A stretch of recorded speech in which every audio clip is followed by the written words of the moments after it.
And welcome back to the Laboratory Podcast with Dex and Los, where we talk about basketball, talk about life, talk about whatever the hell we like. It's me, it's you, it's us, and my man to the right.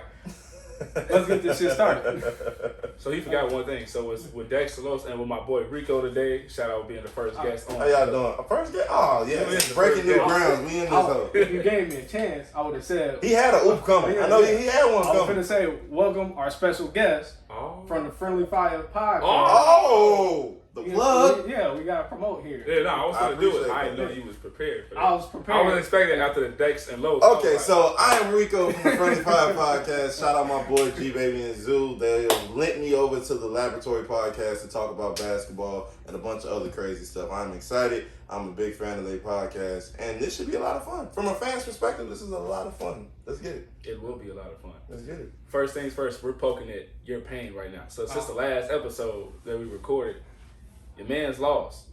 My man's won, but your man's lost. Right? It's cool. I was hoping. Cool. What's cool about it? I was hoping your man's won. I was hoping, but my man's came and balled his ass out. So shout out. And he was actually good. He was going for the Bucks the whole time. He's probably the only nigga I knew who was going straight for the Bucks. I was telling people like all the Milwaukee GDs. No, they didn't let the GDs in the No, I was telling people like I don't have anything against CP. I actually like CP for the most part. And I like Book, but I've always been a fan of Giannis. And then a lot, especially with my brother. I'm like, and then the biggest reason, everybody and their mama the whole year, what's all we heard?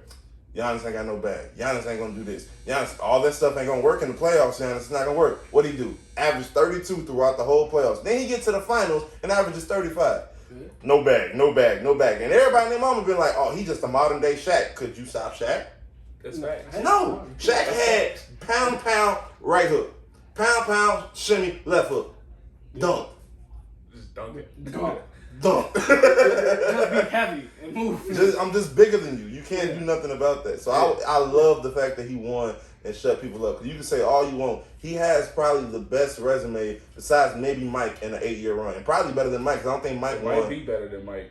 I don't think Mike got a ring in 8 years. That's what I mean when I say that. I don't think Mike got a ring in maybe 7. No, so it was a 7. So he's the only 3 players that got a defense player of the year MVP and a finals MVP. Yeah, and it's only when you narrow it down, it's only 2 that have multiple MVPs, and then that's Mike and Giannis. So yeah, again, so I love it. Won it the same year. I love Defensive Player of the Year and MVP. Yeah.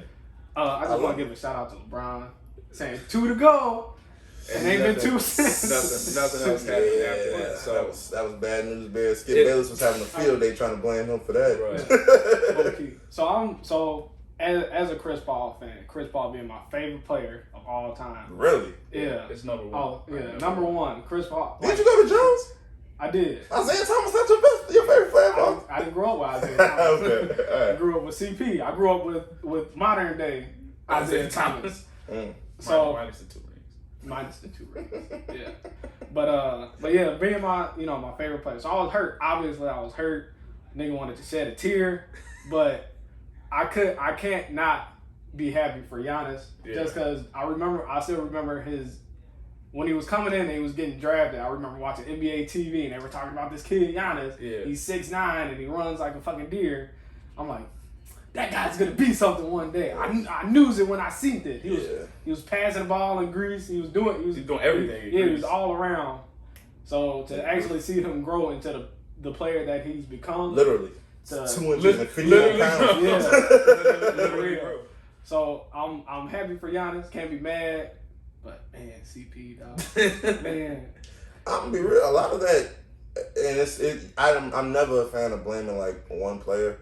But a lot of that come down to him. Like the few of those losses, he wasn't playing like he knew how to. He was like, I'm trying not to step on nobody's toes. Like, bro, you Chris Paul. You 75% of the reason that they even got to this point. Yeah. You can't be worried about. I'm gonna just pack. Man, if you don't go try to put the ball in the basket, every time he was like mid range, can't stop. Only time he was doing that is when Book was off. Whenever Book wasn't having a great game, Chris Paul was like, all right, I have to step up offensively now. I think a part of that comes with just him being older and him probably just being tired because he's never been to that point before. He's in the finals and he's like, he's worn out. He's like, all right, I'm gonna let Book carry more of the load. And then Book goes out there, drops 40 2 games, even though they lost. Oh, yeah.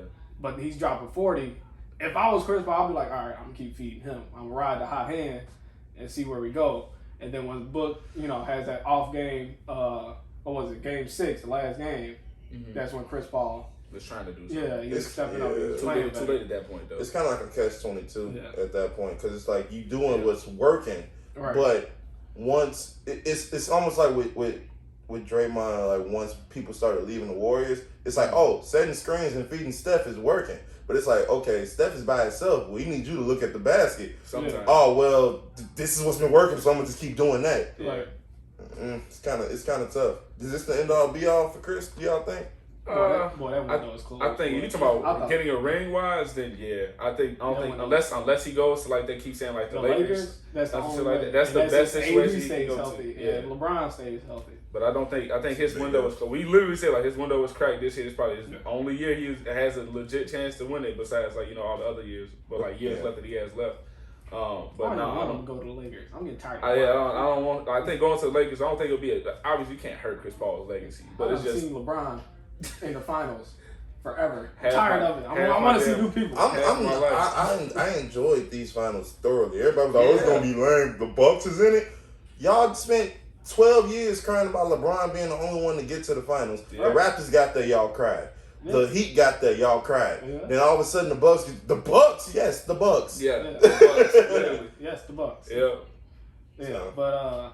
But it was fun. It was a fun finals. It was very fun. I enjoyed it. Like I just want to say again, I said last episode, I'm saying it again. Go ahead. I don't want to see no more Devin Booker and Kobe Bryant comparisons. I don't want to see it no more. And what makes it to top it all off. Remember, all right? Do y'all remember this game? It was the Lakers versus the Heat, and Kobe guarded D Wade 94 feet. Yeah, when he was cooking and made him travel. Someone would turn the ball over. Yeah, like Devin Booker wasn't doing that to Chris Middleton. Chris Middleton out there dropping 30 on Devin Booker's head.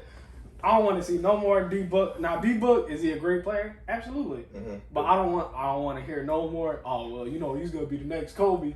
Oh, he worked with Kobe. Kobe said be legendary and this and that. It's gonna be like 3 people to be connected to Kobe for their whole careers. It's him, Tatum. Yeah, and Tatum. Yeah. And it's like, really, to be honest, the only one who's even proven close, and I'm not saying he's Kobe, is Kawhi. Yeah. Both ends. Both ends of the floor. Yeah. But Book ain't out there stopping nobody. No, he not. Not yet, at least. Maybe he'll probably turn. Maybe after this year, maybe we're like. Right, I don't know though, because it's like he's obviously Chris Paul is aging out. Jay Crowder may or may not be coming back. So it's like if he's gonna. He can't be your best on-ball defender and your best scorer. I never thought I don't even think he needs to be the best, but he needs to just be adequate. Good. Yeah, but you remember like LeBron was probably the best perimeter player when they was on the Heat. D Wade could still hold his own until like when you get players like Paul George and you just getting cooked. It's like, all right, now we can switch.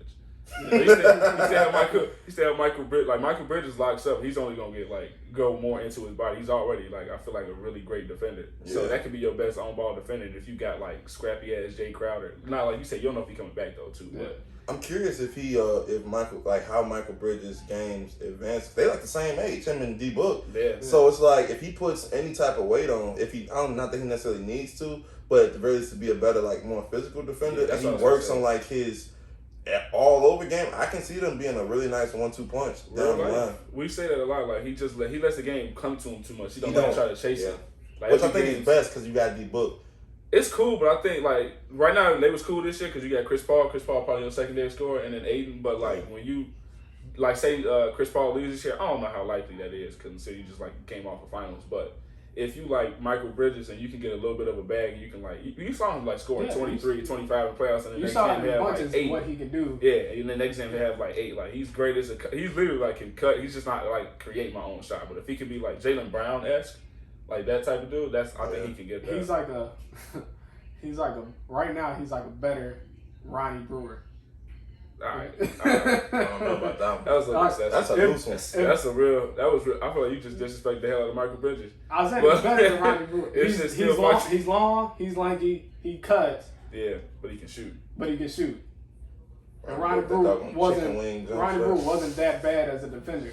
No, he wasn't. I will give you that. He's a better Ronnie. He has a potential to be a much better. I just like the class you put him in was disrespectful. Like that was just a random comparison to me. Like I think Jaylen Brown was decent. I felt like I was cool with Jaylen Brown. He's like, yeah, Ronnie Brewer. Whoa, I don't know because him and Jaylen Brown don't exactly play alike. They don't. But they're like Jaylen Brown players. First 2 years in the league, he won like pat niggas. He just got that kind of stuff in his bag. Before it was like I'm just gonna catch and shoot and dunk on you. To his point though, Michael Bridges has been in the league about 3-4 years now. This is his third year. So it's like Jaylen Brown like kind of just figured it out a lot sooner, but also he had the ball in his hand a lot more. Smooth as shit. Yeah. Not to cut you off, but I was just this shit was in tune. So yeah, he got a point though. I like that.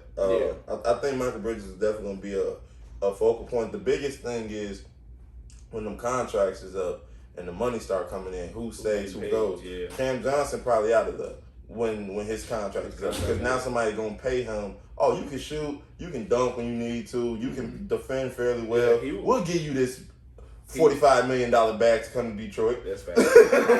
Ability to do it.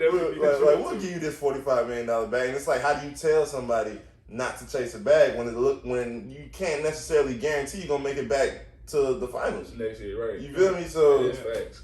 Then DeAndre Ayton and D Book are probably the only ones that I'm almost 100% sure are gonna at least stay 10 years. Yeah. But then it's like everybody else, you kind of just shuffle around them. Yeah. But it's like, is it gonna be the right pieces? Just retooling each year. That's the hardest part is like retooling. I feel like, especially when you're trying to stay like contending, you're like, we just got to retool a little bit. Like That's why I think the Nets. I said when the Nets first got together, before James Harden even got when KD was gonna be healthy this year, I'm like, I don't see them winning it all, but I can see them getting there next year because you're gonna get a bunch of vets who like, I'll go there for a bag of chips to get me a ring. Yeah. And there's gonna be some vets that can help. And then you still get young enough guys who can play their own minutes. Yeah. So like that's what I would be looking for if I'm like the Nets. The Suns, it's like, was this a fluke? Did y'all really earn it? Because especially if CP3's not there. Might have been a fluke, but we don't know. I hate to call it a fluke because it's like you still got the. Yeah, that's you still got one game. Yeah, that's what you still got beat. You still swept the Nuggets. Yeah. Yeah. Definitely swept the Nuggets too. So it's curious. I'm excited for next year specifically because Lord willing everybody's back healthy. Clay should be back. Bradley Beal might go to the Warriors. I know they gonna do the same thing they did. We can talk about that then too. Go ahead. It's a few teams. Bradley, what he says like he's welcome to a few trades. I know it was Boston, Philly. He trying to go everywhere where they got a shooting guard, except for Philly. Yeah, Philly the only spot where he can go in like damn near seamlessly. And like, I mean, if he went to the Warriors, they probably just moved Clay. Yeah, they moved Clay to the 3, and then probably Wiggs would be a part of that package with like either Wiseman in the 7th or something. They from that. Whatever the hell the Warriors want to give up to get Bradley Beal, if the Wizards willing to accept it, I think they do it. Yeah, I think that's a bad move if he goes. I think it's a terrible move because my thing is this: Clay is your best on-ball defender, but he's coming off of 2 knee surgeries, and you move him to the 3.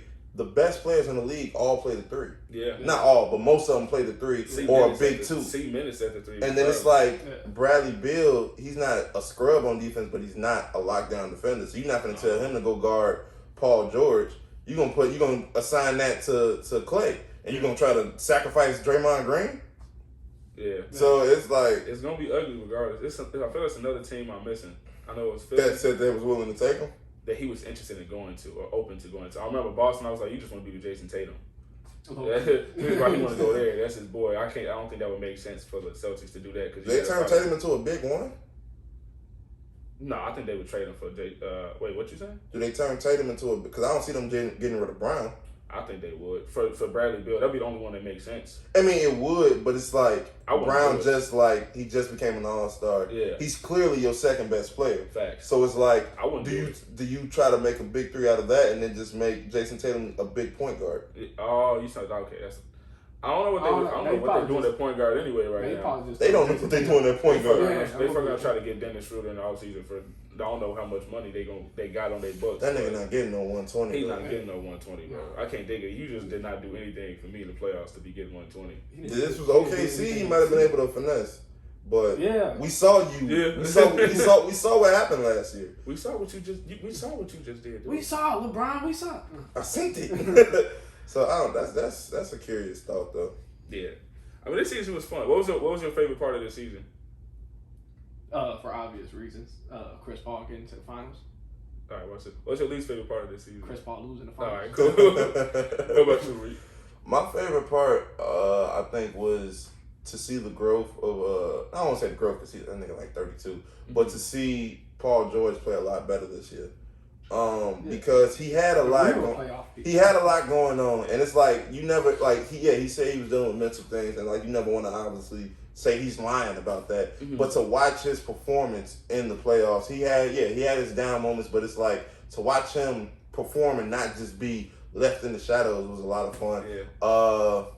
My least favorite was probably just all the injuries because it's this actually I actually wanted to ask y'all about this. What you guys think about like Adam Silver, how he was kind of handling this shit? Because when he first got in, it was like, oh, we got a young new face with all these innovative thoughts, and he's gonna look out for the players. And all of a sudden, you get the bubble.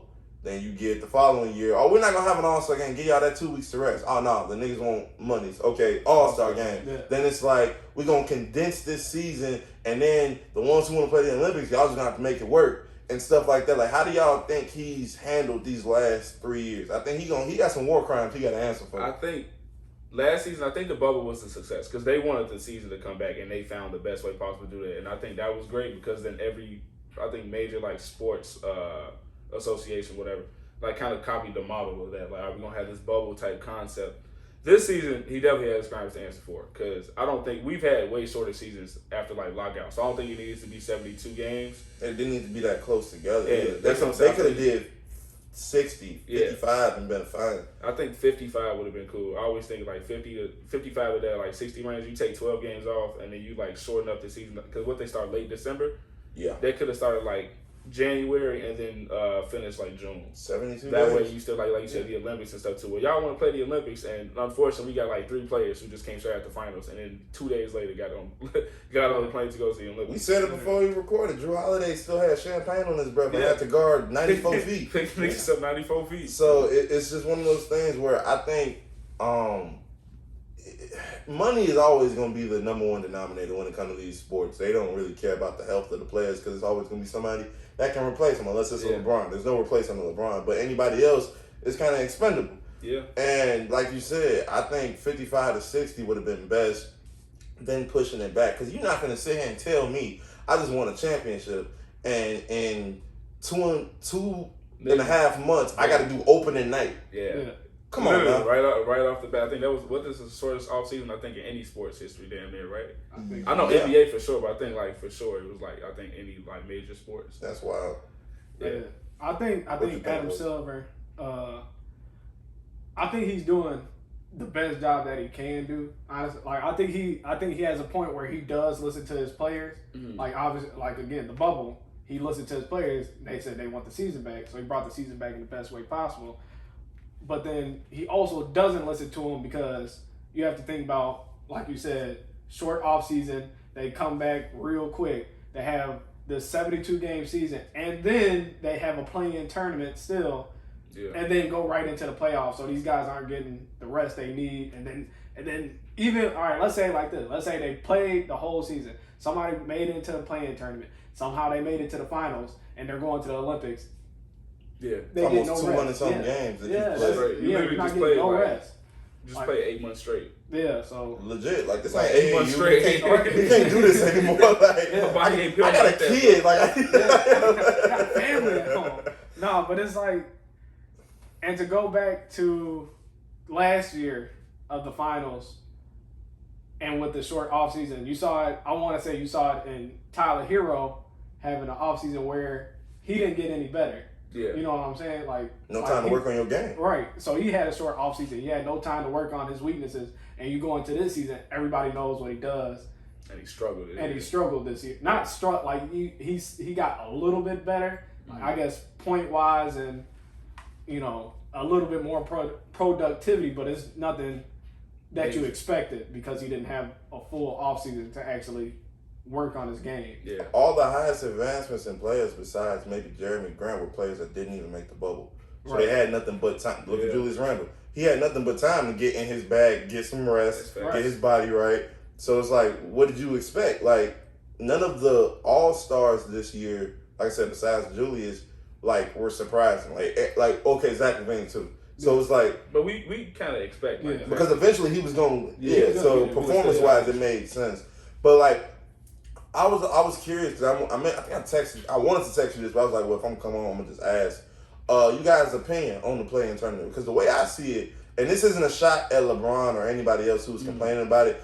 I honestly think they was just complaining about it because they the ones that had to play in it. Yeah. Because you got to think. I personally don't believe the seventh seed should have to play it, because my thing is 9 times out of 10 you at least, unless it's like super tight in the West, you like 2 games ahead of 9th place. Yeah. Sometimes 2 games ahead of 8th. You tell me I still got to sit here and play with these people because what? It should be, in my opinion, probably just 8, 9, and maybe 10 if it's that close. I don't see why 7 should have to suffer. I don't think so. I'm with you on that. Like, so I like the idea of the play-in tournament, and LeBron did too, like you said, until he hadn't played it this year. He's been all for it because I think they wanted more, like, people to avoid tanking and stuff. Like, oh, well, you're not going to get on that. Like, so just to make it like kind of like more competitive too. Like, oh, well, we don't have a chance at all. Well, we just going to tank the rest of the year. So I don't think it should be 7 and 8 because I think you said that before too. You don't think it should be 8? My bad. You said like before you don't think it should be 7th or 8th. I don't think you like to play an idea at all. I like it, but like 7th, I think if they were to do it, it should be kind of, I think it's kind of how wild cards work, where 8 has to play 9 or 10. Whoever wins 9 or 10, then they play. And that's if 8th is involved in it at all. Yeah. Because I like the idea of the play-in. I think that should be a game differential qualification. I didn't care for the play-in this past year. And that's because there was no time in between the playoffs. Like they just had to go right into it.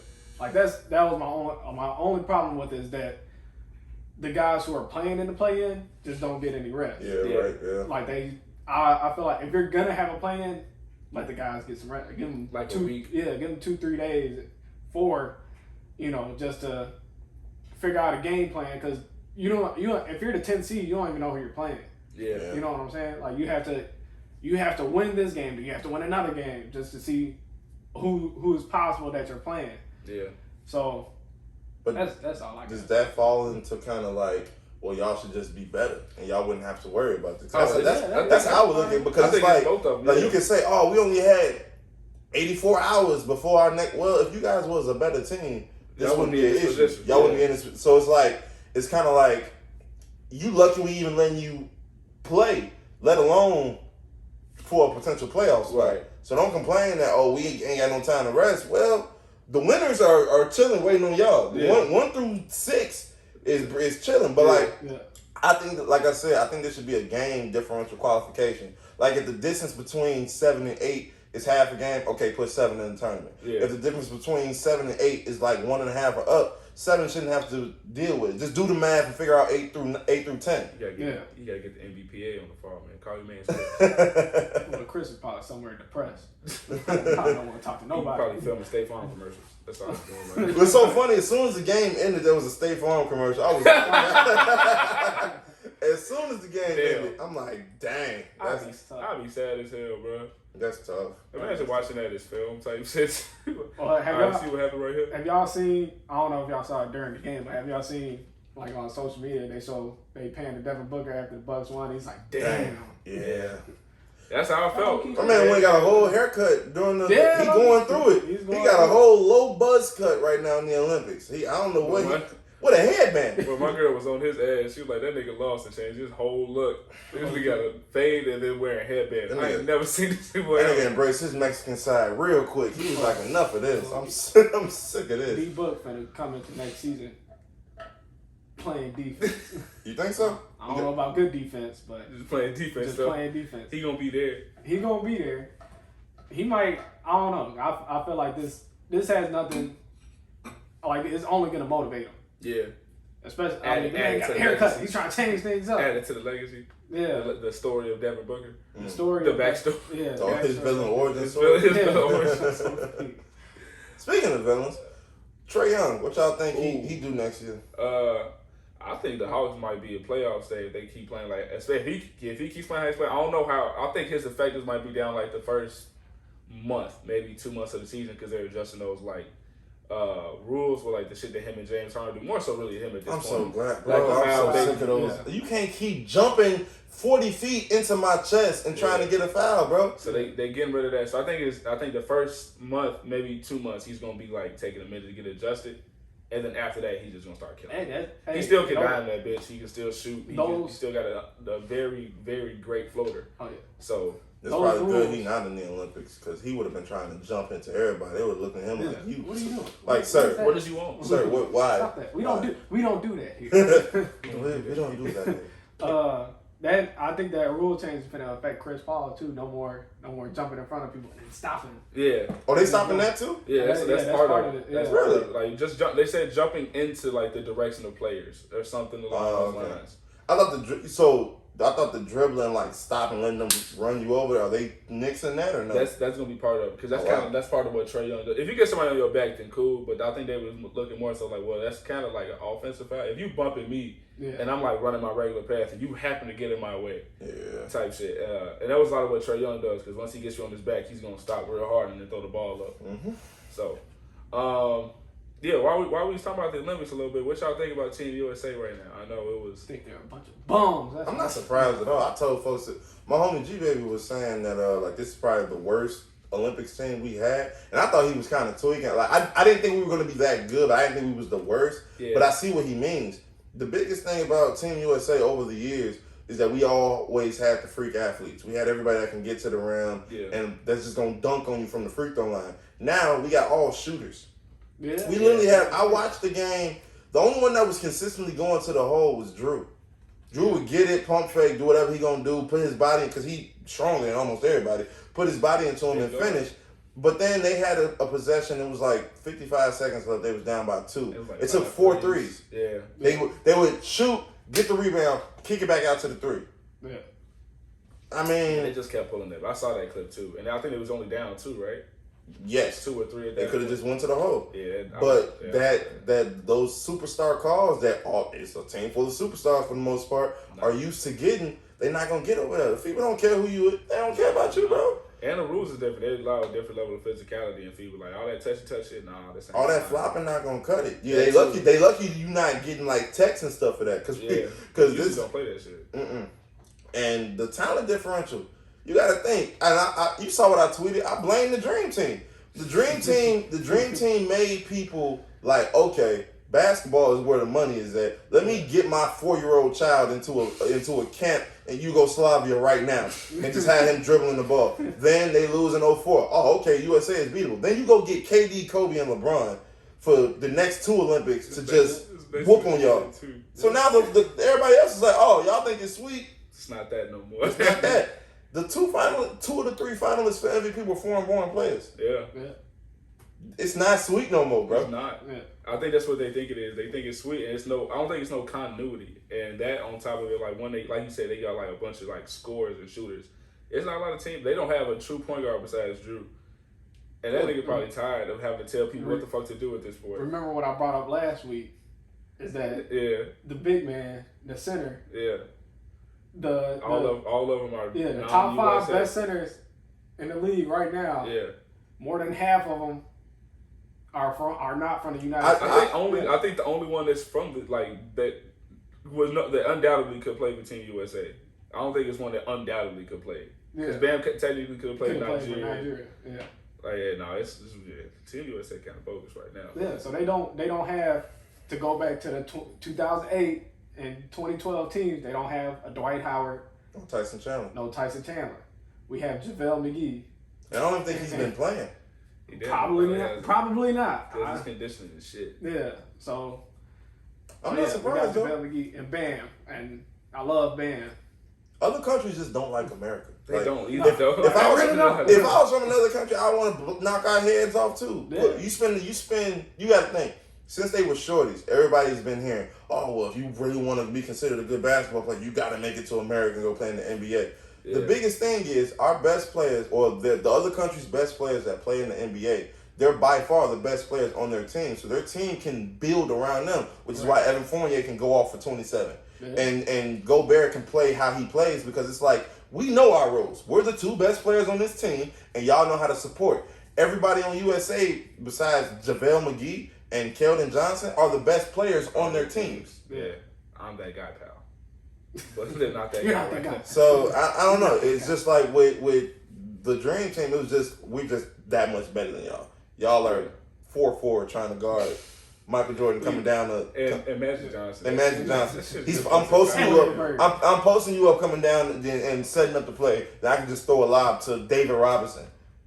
That's just disrespectful. I think it really was not fair. They was just not That fair. team was not fair. So I mean, yeah, like I'm not surprised. I wouldn't be surprised. I thought we were gonna probably still get gold before I kind of saw all the shifts in our roster, but I wouldn't be surprised if we don't even place because it's one of them things where it's like we're very beatable.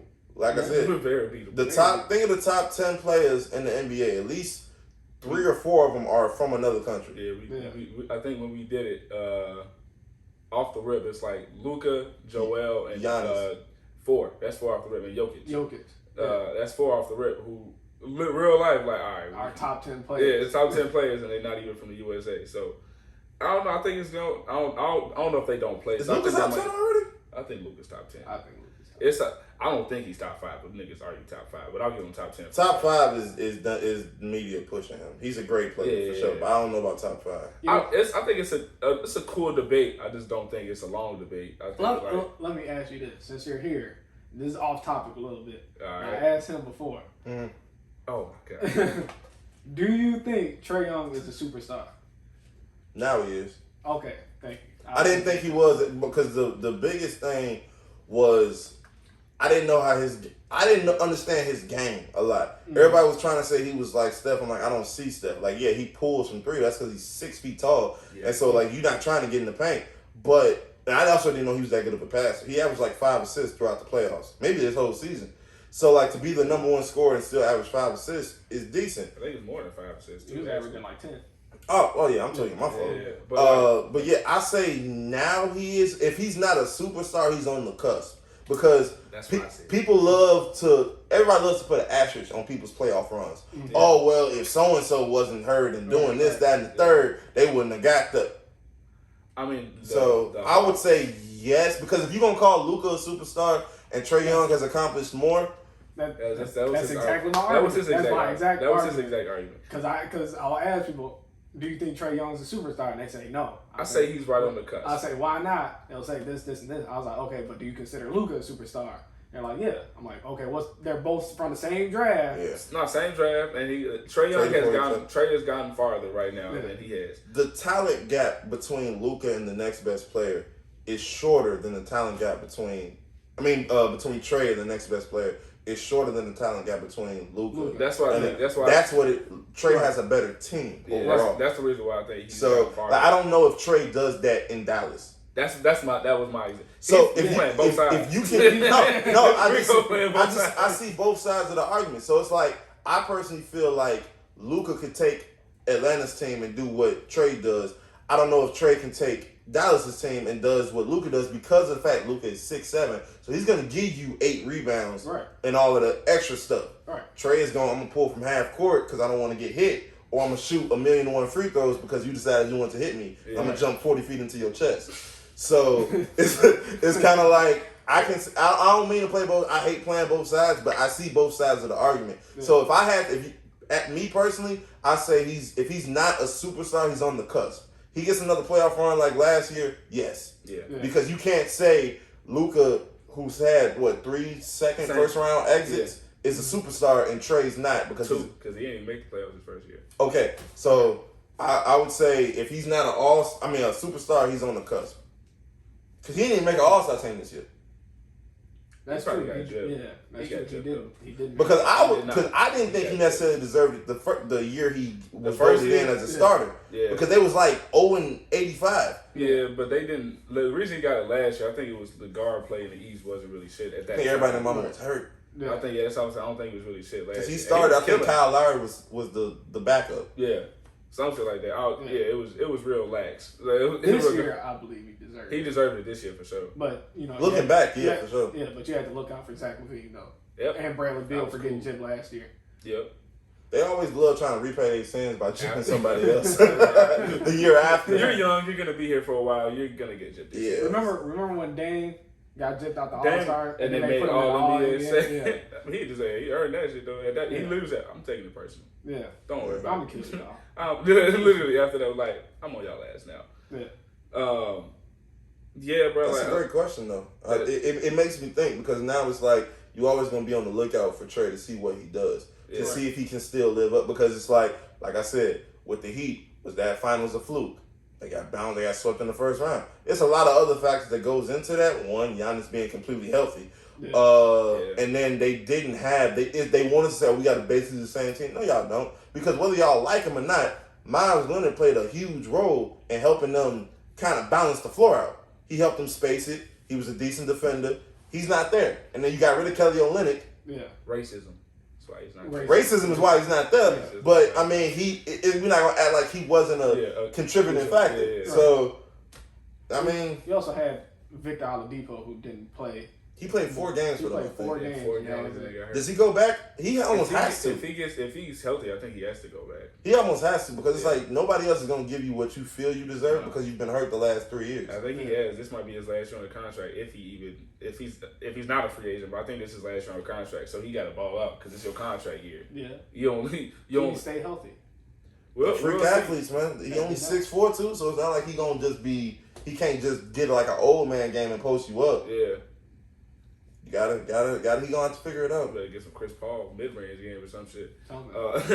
Bring the mid-range back. Bring the mid-range. Hey, the mid-range was back in the finals. It was. Chris Middleton and Chris Paul was going tit for tat from the free throw line. Drew Holiday was hitting mid-range, step back mid-range. You see Giannis hit a turnaround every so often. Giannis hit a couple turnarounds. Giannis loves that turnaround shot from the corner. If he get that in his bag from the baseline. That's the hard. And I'm like, how do you making this shit there? That's probably the hardest shot you can have. It's weird because it's like I can do that fairly well, but it's like you just got to get that touch. You get it up high enough, it's gonna drop in because he netted him. It's not one of them rattling. You can't stop it. He was clipping that bitch. I think it was game 2 or game 3. I was like, where we was watching the Kennedy house. I was like, turnarounds for days. Yeah. What is going on? Confidently too. Yeah, like it wasn't even one of those like a desperation turnaround. It was bang, bang, okay, you're not folding, turn. Yeah. You ain't look to pass it out there. I'm going to shoot this. I'm getting a bucket. Yeah. At the end of the day. Yeah. Bring the mid-range game back, man.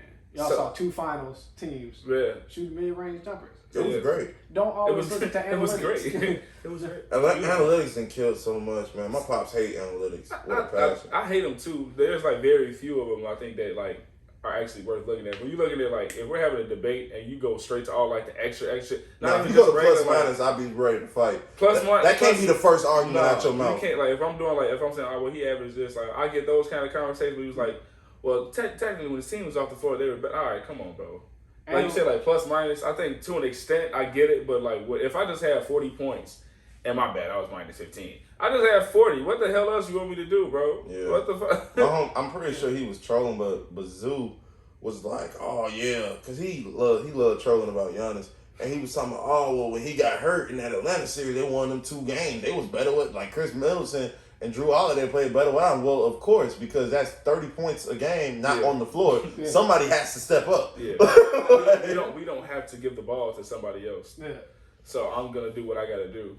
Mm-hmm. I feel like analytics is something where you don't watch the game. Yeah. Like you watch the game, but you don't watch the game. Like you're not watching the game to watch the game of basketball. You like doing it and counting all the other analytics come from the people who tried to play basketball in high school and couldn't. They got cut from the team. Had to come up with equations to be like, well, he's really not that much better than me because during the tryout, his team only scored 3 more times when he was on the floor, and I stopped him 4 more of those times. All right, Arthur. Sit down.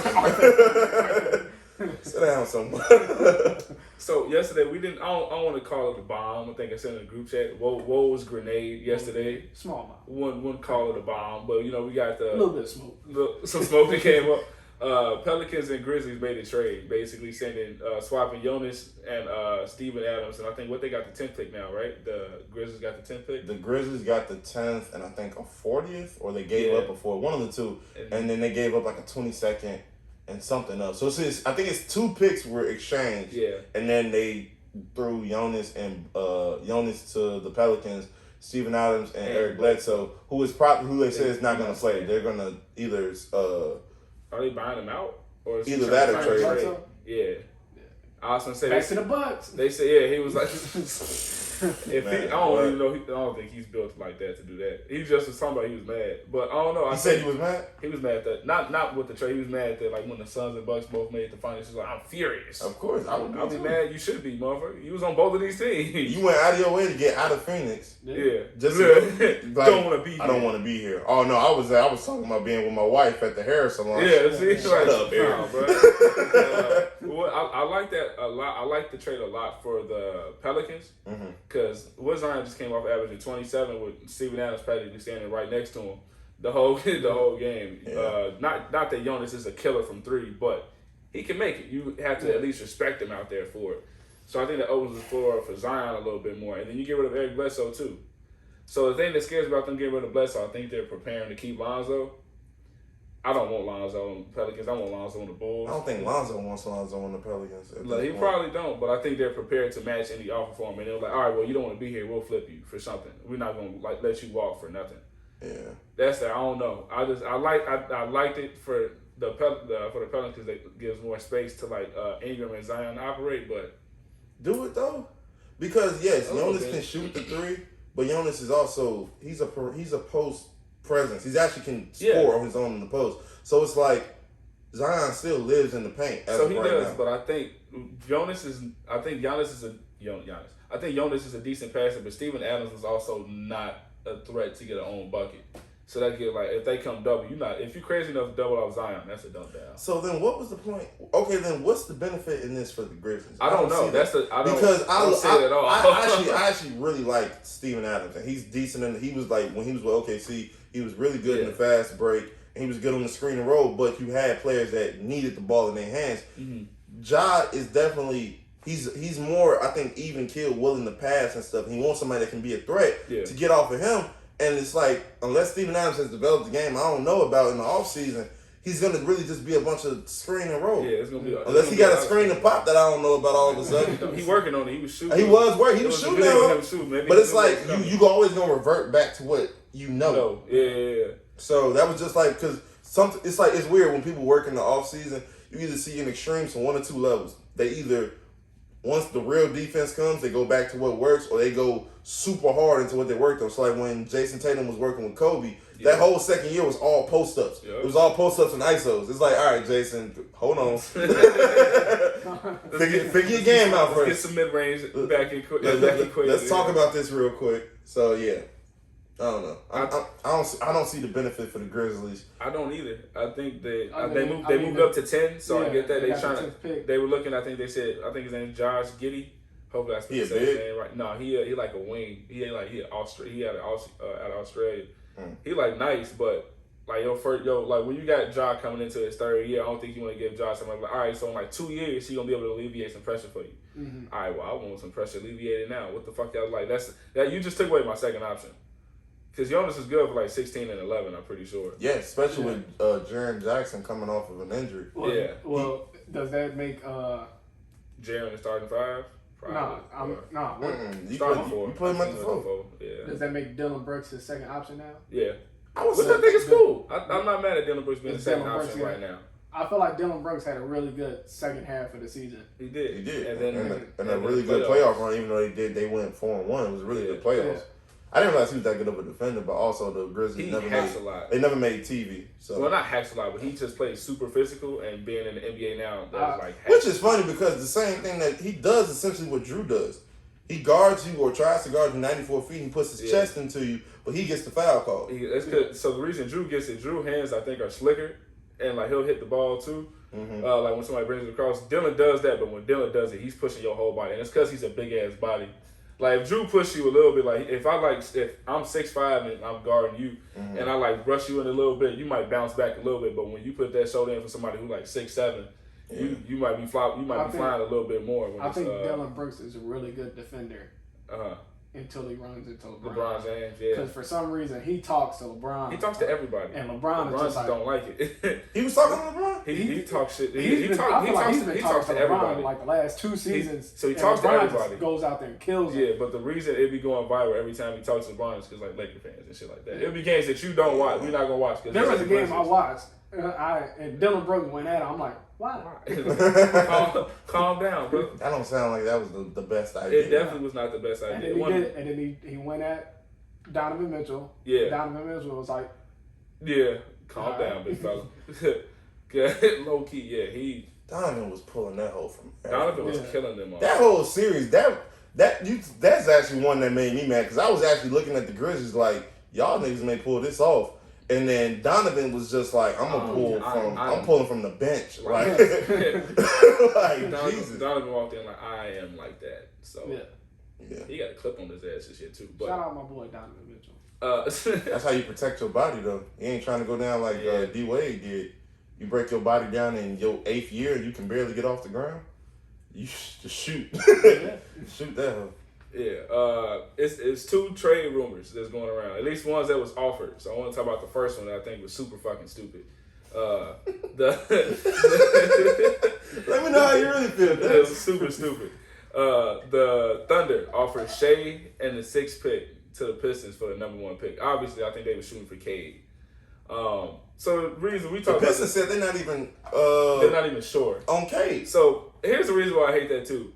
They do that every year. Motherfuckers be lying. They be blowing smoke. Like, all right, maybe we can try to finesse somebody. Like if the Rockets like, hey, draft Evan Mobley for us. Not the Rockets. The Cavs are like, hey, draft Evan Mobley for us. If the Rockets get their guy Jalen Green, they're probably not gonna go for Cade because Cade didn't talk to nobody. Then we'll swap him with you guys and give him something else. Mm-hmm. That's just trying to finesse. Like when who was it? Danny Ainge finessed the Sixers. Like, well, we got the 1st pick, but y'all will have a Markelle Fultz. And y'all probably need Markelle Fultz. So let's do this swap and we gonna finesse and we gonna get some extra shit out of this just for me to slide down 2 slides. And GM is definitely slick. Like when they traded down when the Lakers traded down to get Lonzo, I was like, y'all traded literally 1 pick down. Yeah. Like 2nd pick, it was like, yep, Lonzo. They could have been a whole lot better with De'Aaron Fox too. But that just brought back terrible memories.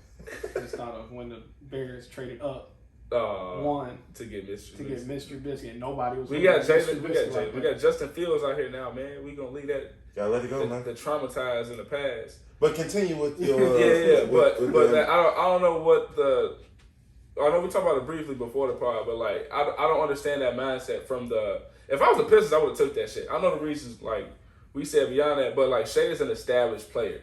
Like, given Cade has this hype around him, so there's been a whole lot of other motherfucking number 1 picks that had the hype around them that didn't exactly live up. They may still be good players, but, like, they didn't live up to, like, the hype they had, i.e. Ben Simmons. That's my man. That's my man's, but, like... My brother hates Ben Simmons. I don't hate nobody, but I do think he overrated. And at this point, I can't even get mad. I'm like, well, I think he's overrated. Well, he shows you why he's overrated. But, I mean, to touch a little bit further on this whole Shea thing, like we said... The main reason why I'm not surprised they don't get him is because he's not going to fill seats. You want somebody that's going to fill seats. And a number 1 pick, no matter who it is, the fact that you're hearing about him, he's going to fill seats. Yeah. Because you got to think the Pistons, they just got rid of basically everybody. And they got rid of Blake, who's, like I said, they only all-star in the last, 10 years. Yeah. And then they got rid of, the a 6-man of the year finalist. So they just kind of just blowing up shop and just like Jeremy Grant just... figure it out. And so you get somebody who's going to put butts in seats. You got a new stadium. You got to fill it. We got Cade Cunningham. Do people... He's going to sell tickets. He's going to sell tickets. I don't know how good he will be because I think this is somewhat of a weaker draft. But he's a number 1 overall pick. Mm-hmm. So you get Shea. It's like, oh, okay, he's smooth and he can play. But I'm not going to necessarily go out of my way to go see him play. Yeah. I'm like, Shea is playing. Oh, okay. Shea playing. Shea nice, but it's like... Shea nice. It's like, okay, Shea's playing. Cool. Yeah. So, I don't know. It's a business. At the end of the day, you got to do what's gonna. You know you're not gonna win. So the most. you know you're not gonna win. You know you're not gonna win. Nah. So at the very least, you got to fill seats. The Bulls wasn't filling seats with anticipations of winning. It was filling seats because Zach LaVine is gonna do a 360 windmill from the free throw line. So That sounds like the greatest dunk ever. it's just one of those things. That's facts. I think that's what the Bulls always set out to. One, it helps that Chicago's like a super basketball city, but they always got something that they selling you on. Yes. Like, hey, we ain't gonna be like contender, but we got Jimmy Butler in here, like just for some reason hooping his ass off this year. Yeah. When I went locking teams up. When I went to school, I was initially thinking about getting into sports management, and so one of the classes I took, they talk about like how teams that are trash, like when the New Jersey Nets for the longest time was trash. They was marketing their tickets with the opposing player. So like if Kobe is coming into town, Kobe's gonna be on the ticket. We'll say you like a 3-game package deal. LeBron's coming into town, Kobe's coming into town, Kevin Garnett's coming into town. Yeah. Come watch them play. Because they know you're not finna come see. You ain't coming for us. Yeah. So it's like that's what they do. So it's like if you know you got one of those high flyers on your team or somebody that's gonna fill in the seats, that's what you market it as. Yeah. They don't talk about, look, come watch us dominate. No, just come watch this guy dunk a bunch of times. just come watch some entertainment. We might lose by 30, but you're going to see like 4 dunks. Yeah. You going to see like 4 dunks? You're going to see 4 dunks. Benny the Bull going to do some flips, and that's about it. Yeah, I mean, what was the second trade you was talking about? The second one was the Sixers trying to super finesse the Raptors. I know Ben Simmons is an all-star. I think Ben Simmons all-star. His value is pretty low still right now, though, coming off this playoff run. But trying to finesse not only the 4th pick from the Raptors, but also a combination of OG Anunoby, Fred VanVleet, and it might have been Kyle Lowry. One or the other. The Sixers want Kyle Lowry. It may have been both of them, but they want. It's mutual interest there because he's from Philly too, though. Yeah. Like he was talking about going there before he got his last bag with them. It was like, hey, we might. And like 5 years ago, that probably would have been nasty as shit right now. Oh yeah. That would have probably been nasty as hell. But yeah, like it's. I don't know. For me, it's just like. I know Ben Simmons, y'all asking for an all-star caliber player, and I get that. You trying to replace the defense, that's why you get OG, and all that I get. Wake the fuck up. Wake up. There's no way you asking me for three significant rotational players. And the pick. And the 4th pick. Like you said, like the draft this year isn't probably that deep.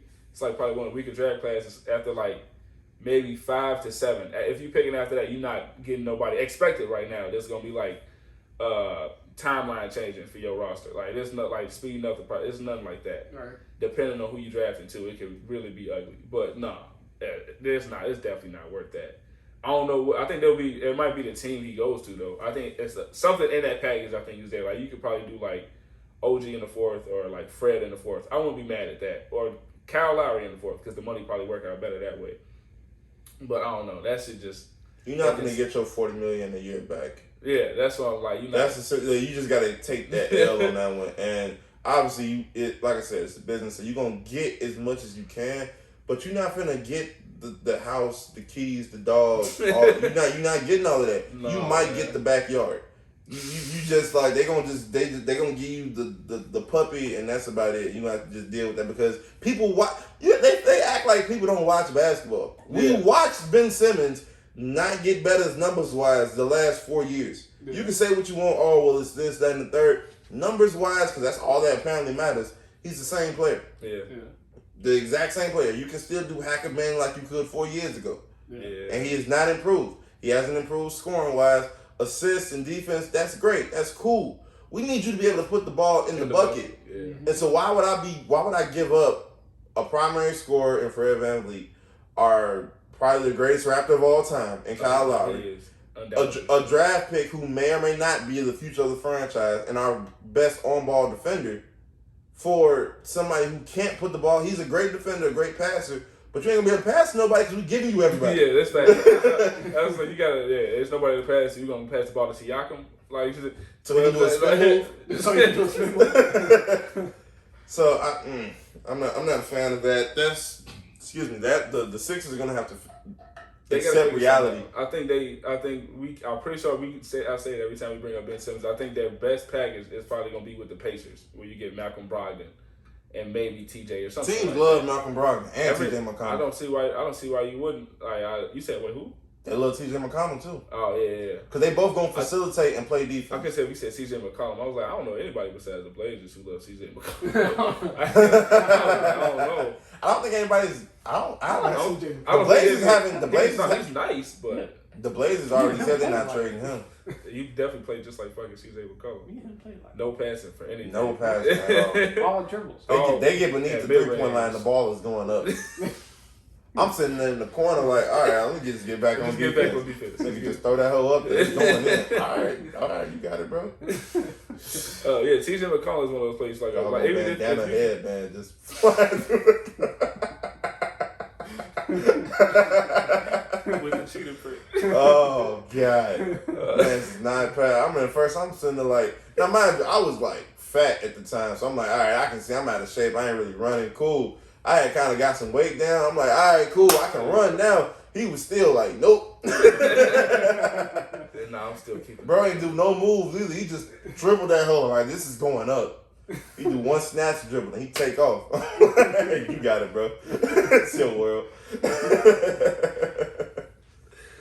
Let's get off of me real quick. Go back to the subject. But yeah, even if you get like TJ, I don't know. I think TJ might be unrestricted this year. But regardless, if you get like TJ and Malcolm Brogdon or something like that might be the best for both parties. Because you still get somebody like who can guard 1 through 2, maybe 3, depending on. Malcolm can do 1 through 3. Malcolm can probably do 1 through 3 because he's strong as hell. He's 6'5".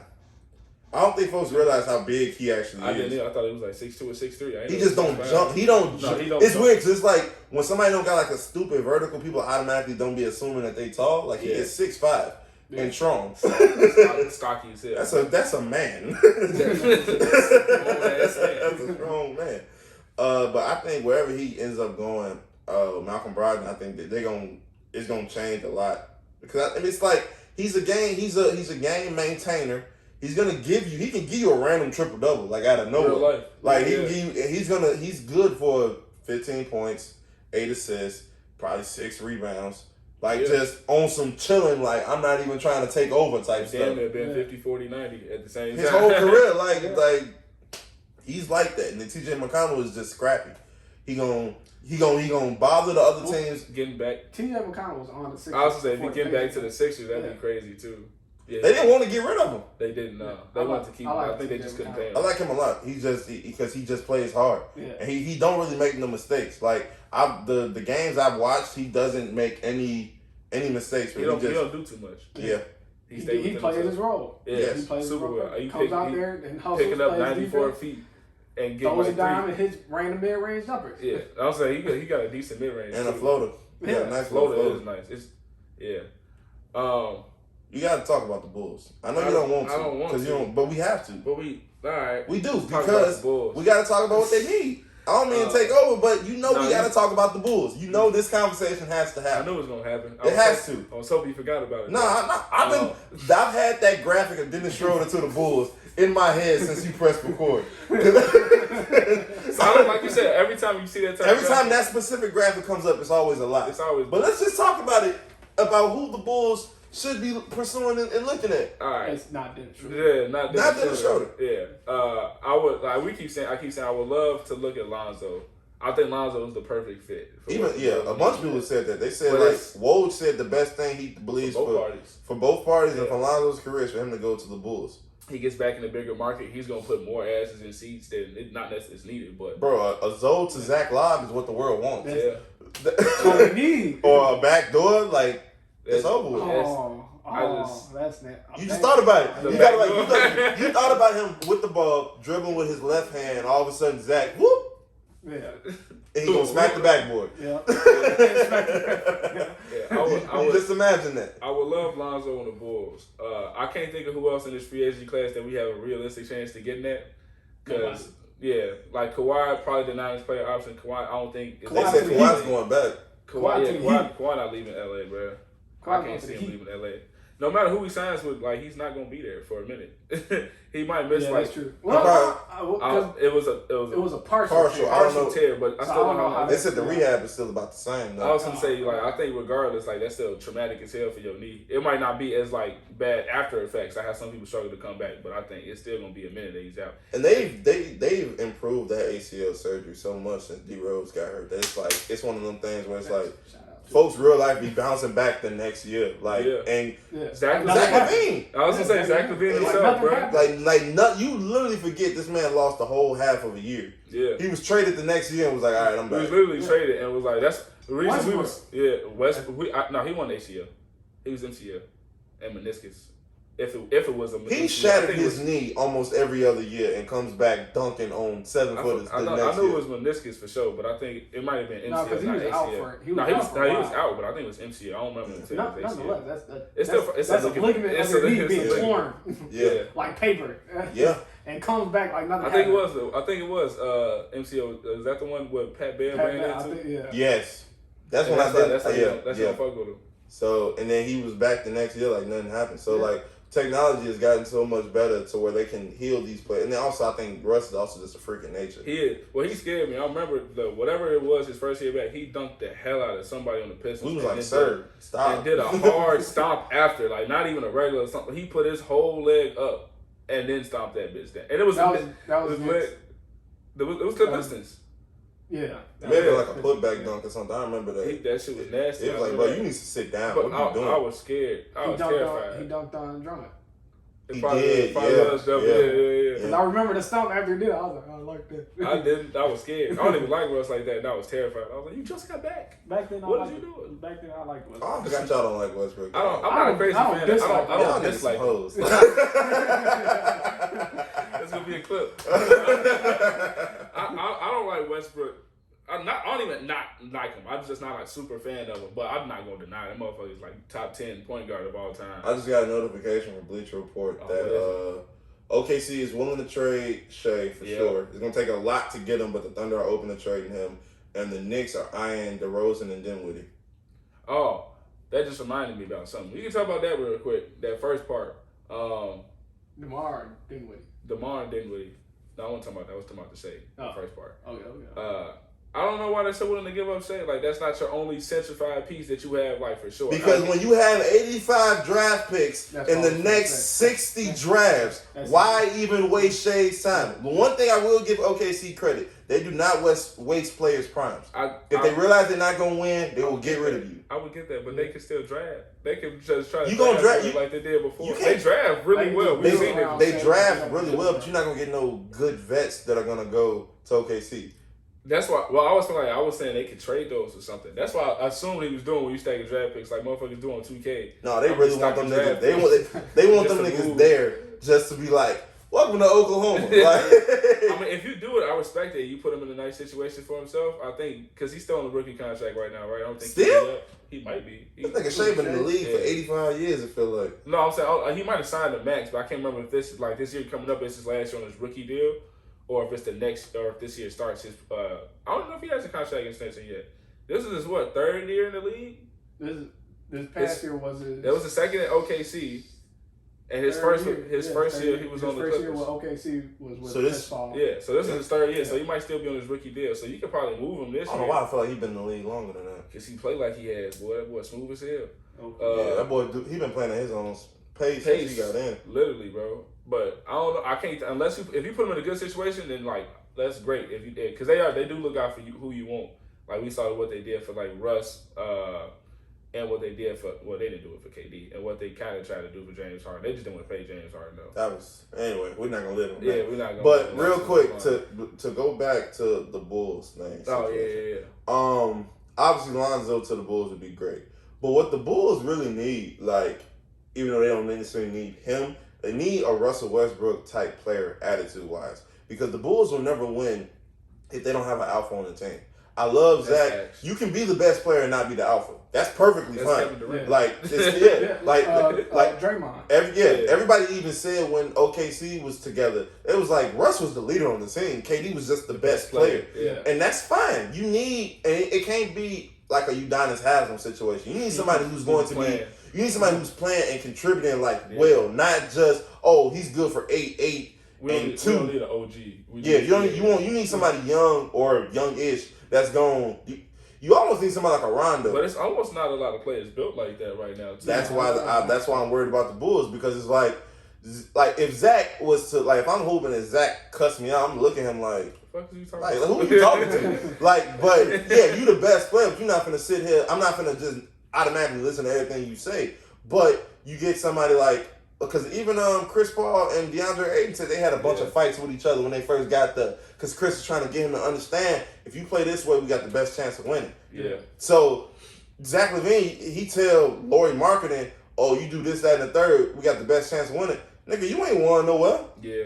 You feel me? We both some losers. We both losing on this Bulls team. You can't sit here and try to be a leader of a dying squad and try to say, oh, this is what we got to do to win. You don't know what it takes to win. I think hopefully Vooch would probably be the best choice I would have to be like that. But I don't know if Vooch is built like that. Vooch is a vet. Vooch is a great player. Yeah. But Vooch don't look like he's the alpha. Like I feel like if Vooch don't look like an alpha on the team. And this isn't a knock on either Zach or Vooch, but I don't think neither one of them are the get in your face type of players. Yeah. They'll just say, "Dang, bro, you suck," and they just go out and just. But like they're not gonna do anything that's gonna help to contribute like what you mentally to win. They're not, even if they like negative positive reinforcement type stuff. Yeah. They ain't gonna talk trash to motivate you. They're gonna be like, "Well, I'm just not gonna pass this nigga the ball." That's facts. That's not, you feel me? Like Kobe had to learn that. Kobe couldn't just say everybody's just trash. He had to find, okay, this is Paul. You somebody I got to mold so we can win. Lamar, this is what I need you to do so we can win. Yeah, you feel me? Yeah. I don't think Zach can do that with nobody. Not yet, unless I don't know. Maybe he takes somebody from Team USA when he comes back and they start losing. I just lost. Ain't nobody on Team USA to do that, maybe other than maybe Draymond. Draymond and Dame are the only real alphas on that team. Draymond and Dame are definitely the alphas on that squad, but. And then even then, like motherfuckers not listening to them, and they're still not listening. It's I don't know, man. If we don't get a dog on the team, it's not even gonna matter. That's what's so annoying. Because it's like every year it's like, oh, the Bulls have been eyeing Derrick Rose. He would actually be a great fit for them. He would be a great fit because that's the alpha. You gonna listen to that's the alpha. Yeah. He's the most soft spoken alpha of all time. But you're gonna listen to what he has to say at this point. The man has seen everything in the league, then been through everything in the league. So if he say Zach X, Y, and Z needs to change, if Zach don't listen, then Zach just don't want to win. No. Right. And I personally believe now that Zach truly wants to win, but Zach needs a leader, and it's not him, in my opinion. I would love to be wrong. I would love for Zach to pop up on some Russell Westbrook type stuff next year and just pull everybody with him like we're winning this year. Yeah. I don't know if he got it personally. Yeah. I don't know. We'll see how that works out. I love it. Who would that even be for the Bulls? Right now, it's Thaddeus Young. I feel like yes, Thaddeus Young is the OG and the leader of that team. But if Patty Will could do it, had that like Draymond S type, I don't know how soft spoken he is. He's literally Kawhi Leonard. Yeah, that's all I was gonna say. He's Kawhi Leonard with a little bit more personality. Yeah, because I guess he smiles slightly more. Yeah, he smiles a little bit more. I didn't, bro. When they said that nigga played like Kawhi, I was just like, oh, they big and got big hands. He literally he dunks like Kawhi. Like it's like he does just enough to dunk on you. My homie Kawanis was like, I don't see how Kawhi keeps booming on people. But it's like he got a 7-foot wingspan and he jumps just high enough and he's strong. He could probably hold the ball with 2 fingers if he wanted to. He'd be like, if he wanted to. I want to talk about the second part of that, but then swing that to a Lakers conversation. You said Dinwiddie and DeRozan, right? To the Knicks. Yeah. The Knicks, that wouldn't be bad for the Knicks. You get a point guard and a 3, I kind of guess. Like DeMar plays a 2 and a 3. 2 is 3. 2 is 3. A wing. But I was thinking more so about like the Lakers, because the Lakers is in talks to get everybody. But like the 3 that have been in recent news is those 2, Dinwiddie and DeRozan, and then Kyle Lowry. And I don't know if you've seen it on Twitter yet. Shannon Sharp did an interview like on his podcast with DeRozan, and he was just basically pushing. So like, yeah, you can come to the Lakers. And then he's from Compton. Yeah, he's from Compton. DeMar is basically saying like, it wouldn't be a bad fit. Like I could see myself like basically like I would fuck around and go. I'll probably have to take a pay cut. So they was like, that's what I was saying before. Yeah. But then like if Kyle Lowry get that, if you get even one of those, I think it helps the Lakers a lot. But if you get 2, any 2 of those 3, I mean, I've heard CP, I heard Russ, Kyle and not DeMar. I don't see Russ helping that at all. I don't see Russ wanting to go. If I was Russ, I mean, obviously I'm not Russ.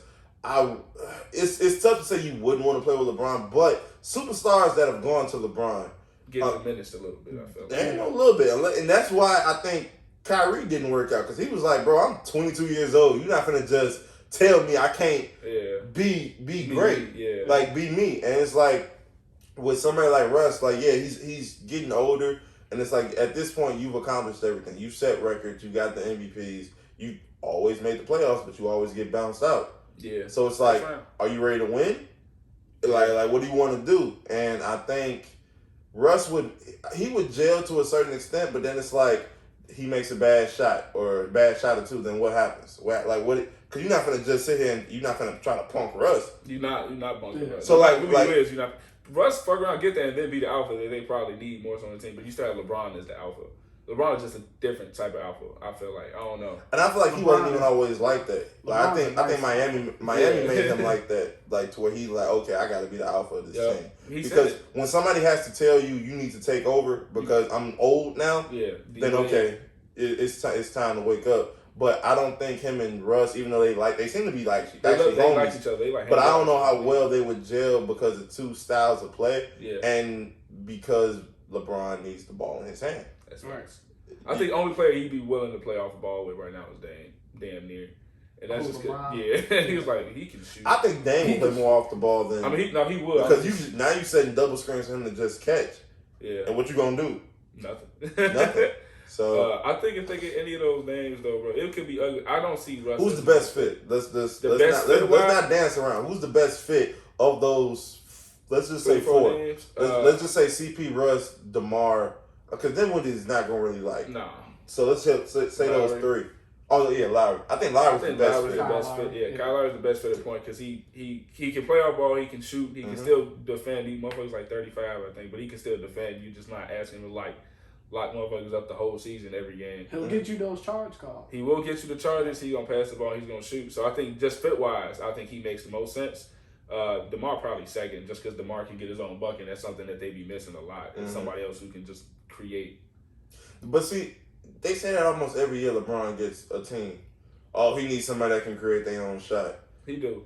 Literally every year they say that. He can create his own, but like But see, that's what I'm saying. That's what you even just said. Yeah. When you get that person that can create their own shot, then they get that, okay, cool, I'm with LeBron, and LeBron like, nah, I need you to be a pick and pop player. Yeah. Man, I thought you wanted to get my own bucket. You gonna get the bucket that I give you. Yeah. When I want you to do it, then you do it. Yeah. There's only three exceptions, and that's Kyrie, D Wade, and AD. Yeah. Everybody else gets pretty much diminished when they get there.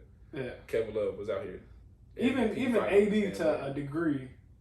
Still has slightly diminished. Not nothing crazy, but he was a leading scorer, wasn't he? Yeah. Up until the playoffs? Yeah. You go from 25-12 to 20-9. That was this year though. I think this year was just him being fucking hurt and not. This year was like he only played like 40 games, I think. He didn't play a whole lot. He didn't play a whole lot this year. No, but I think this year was more so because it just injury problems and him like he literally looked like he didn't care the first half of the season. So we agree that Giannis is better than AD? Yeah. Okay. Like ranking wise, I feel like we've had this conversation before. Yeah. I've heard it multiple times, and people love dancing around like just a flat out answer. I think unless it's on Twitter. I think Giannis is better because he's more dominant. But if like healthy, like then that's when everybody be like, well, skill wise, AD's better. Well, obviously, it don't matter if you can. But if we both gonna average 35 a game, I'm gonna play 20 more games than you. I'm a better player. Well, I'm playing better defense this year too. Like I'm a better player. That's how I see it. Yeah. So AD, his last year with the Pelicans was 26-12, right? Yeah. First year with the Lakers, 26-9, and this past year, 22-8. Oh. Yeah, but this year I think it was more so. It's just injuries, I think. Injuries, and he really just was going through the motions like the first. That dude was hung over the whole first half of the season. Yeah, hungover as hell. He was chilling. I'm like, dang, bro, you need to wake up. And then all of a sudden the injuries just started whooping his behind. Yeah. Cause did he even play in the play-in? Yeah. He got hurt in the play-in, I think. Yeah. I think he got hurt. No, I think he played. He got hurt in the Sun series. Yeah, he pulled his groin and shit again. But he was there, I think, for the playing series. That's tough. Last thing I got before you get to our favorite segment. Right. You watch Space Jam? You watch Space Jam? Yes, I did. You watch Space Jam? Yeah. Nope. Sure didn't. Still have not watched. But we're gonna talk about it anyway. Right, did you? Is there? I mean, I'm not gonna do no spoilers and no shit like that. I mean, it's one of those like I'd imagine LeBron and the Looney Tunes win, right? it's Looney, it's Space Jam, of course. So all right, so there's nothing to really spoil. No, I think everybody was, because I saw a lot of hate for the movie. I was like, oh, and then I watched it. I was like, this not what I enjoyed the movie. The movie was good. I don't know if people thought it was gonna be like Oscar worthy and type shit. I don't know what they were expecting. They want a reason to find some way to slander him. The people I got at my job, It's because it's LeBron, and they want a reason to slander him. Zoo did the same thing. The movie was nice though. I liked it. Even Kennedy liked it, and she hates LeBron. I was like, what the hell? She was like, this is something. Yeah, it was like, she was like, first 30 minutes, she was like, this isn't bad. I was like, no, it's not. She was like, it's pretty good actually. It's like, it's corny because it's fucking it's a kids movie, so it's gonna be corny at times and cringeworthy. Yeah. But other than that, I really like. They wanted LeBron to actually break into tears. Bro. I'm like, y'all need to calm. He is also a very bad actor, but I'm not even calling him a bad actor because of that movie. I'm calling him a bad actor because of that movie. I forgot what I think it's called, Trainwreck or something. That was a good. He was decent in that. That was okay. I hated that movie. That was actually decent for an NBA player who spends all his time playing basketball. He did okay. I felt like he was worse than Space Jam because he had more lines. Yeah, he wasn't Trainwreck. He had more lines. So he was able to kind of just sit in the moment for them 3 scenes and be fine. Space Jam, they was like, no, you need to continuously talk. Talking, I just could not look at. I was like, bro, I can't take. Maybe it's because I couldn't take LeBron seriously. Is he a better actor than Ray Allen? No. Ray Allen actually made me believe he was a high school player. Lie, Ray Allen is a really good actor. Ray Allen is. I don't know why people hate his. I don't know why people hate his acting so much. And he got game. He was not bad to me. He was not bad at all. He just had 2 moments whenever he did his speeches is when he was like.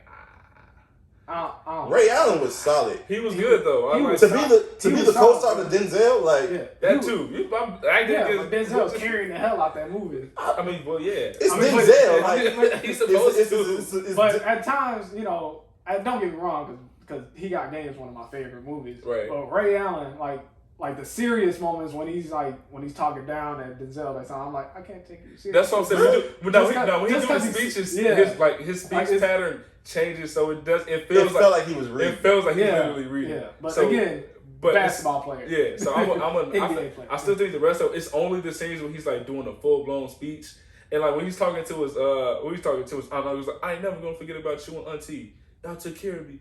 I'm gonna take care. It just feels like he's reading the time. He had moments, but overall, I think that was very solid. It was really good. Solid. I don't think it was bad. I seen a lot of shit. That's something we should do in the off season.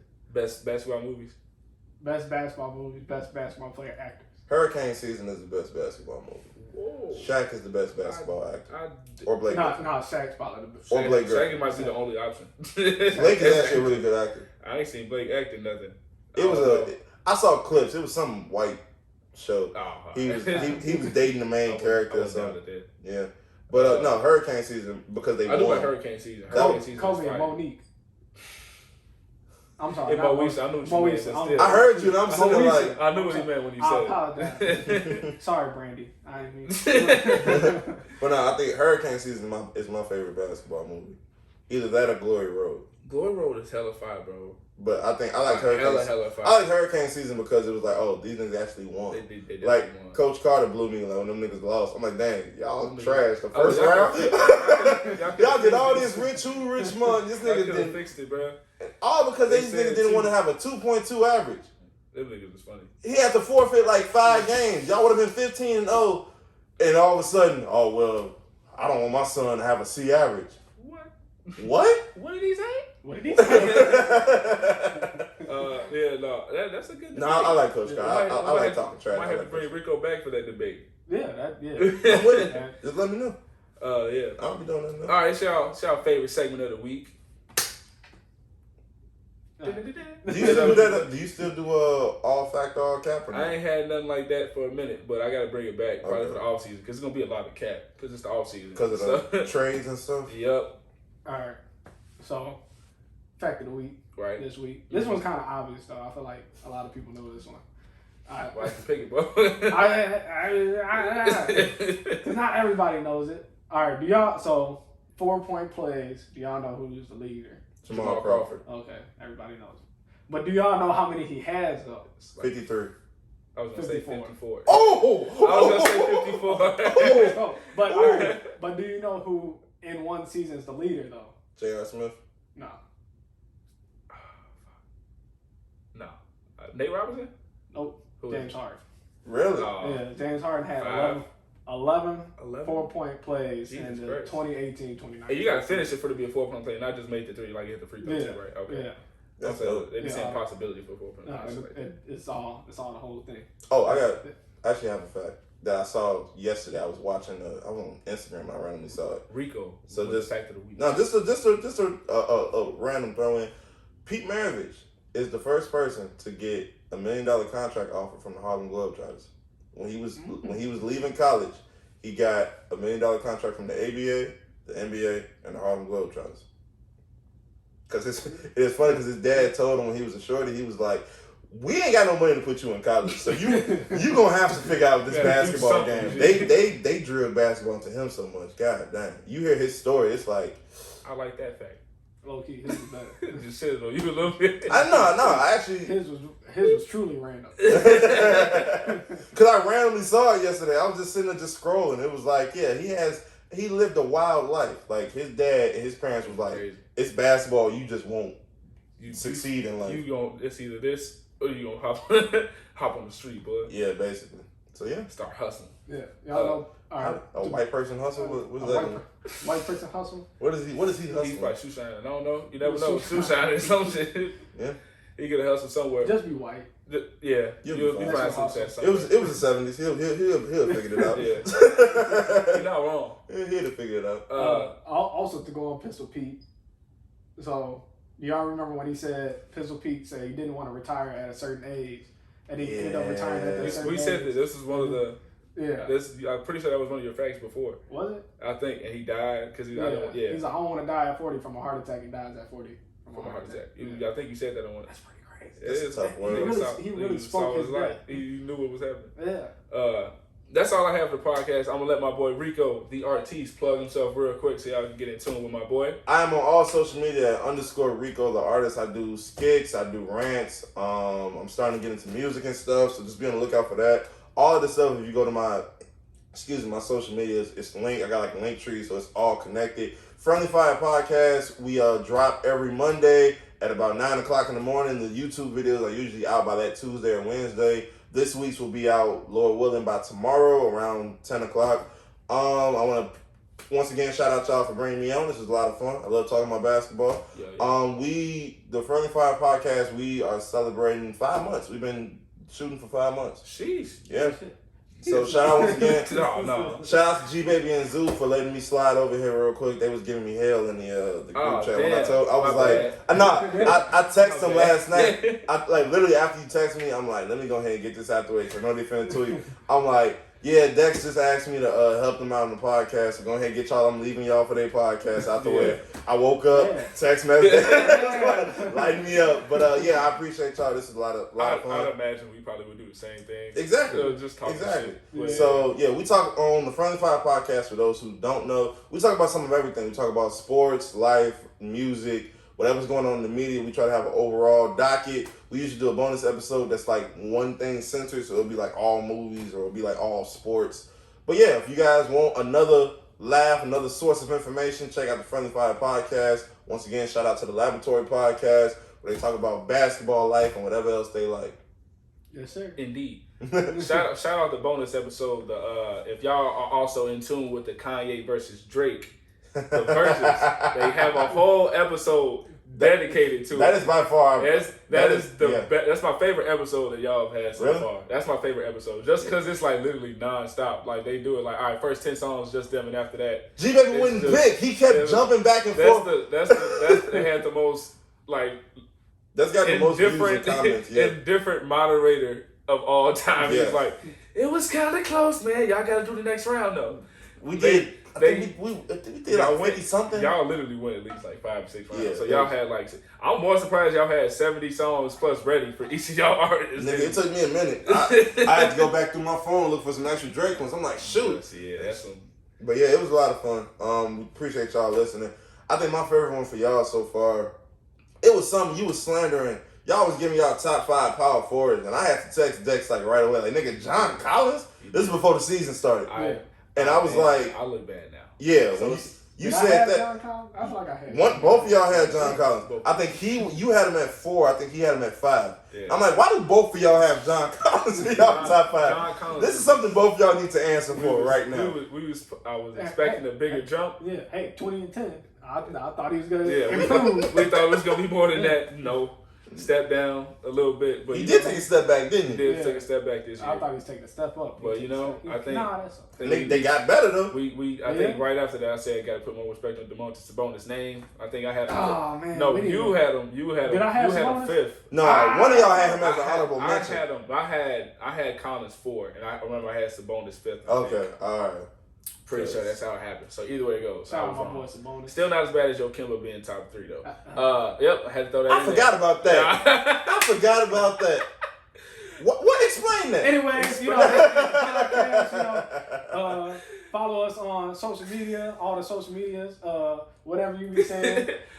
Peace, blessings, and love, all that. Yeah. Oh, real quick, Friendly _Fire on IG, and then to any artists who want to send like their songs. Y'all can send it to friendlyfire2021@gmail.com. Yeah. Their stuff will be in the comments too. Y'all make sure it'll be there. So hey, as always, see y'all next time. Peace out. Peace. I thought something be late for work. I might, but they'll be alright. Just call off. No. You might as well call off now. No. There 2 more days. 3 more days. That gives you more reason to call off. No, I was going to call off tomorrow. Call off. Tomorrow, not today. I called today. That's something I can't do today because I was just on the phone with them earlier. I can't be like, oh, yeah. Something came up. Well, I was on 5 minutes ago. Well, call off. Well, clear out the drive on Google after you put that one in there because the rest of that should be taking up space. How you do that? Just hit right click and hit delete. You ask me difficult questions. Come on, you're the technical dude.